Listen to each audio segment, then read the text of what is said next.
Hello everyone, welcome to my channel. তো আজকের ব্লগটা শুরু হচ্ছে আমার কলেজ থেকে। তো এই যে আমার কলেজের অবস্থা, আগের দিন রাত্রেবেলায় হয়েছিল প্রচুর বৃষ্টি, তো তার জন্য আমার কলেজ পুরোপুরি একদম ভেসে গিয়েছে যাকে বলে।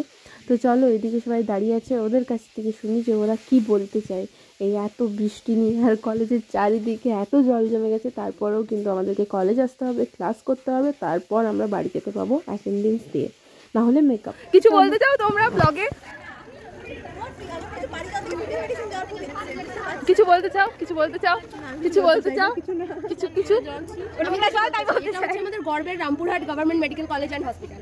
দীপা, আপনি? যেখানে একদিনের একটা রাতের বৃষ্টিতেই পুরো কলেজ ভাসিয়ে দিচ্ছে। রাতে পুরো রাত বৃষ্টি, দানা এসেছিল, দানা এসেছিল আমরা বলতে পারি।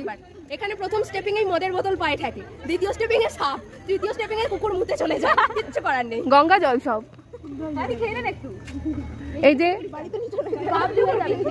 ভাগ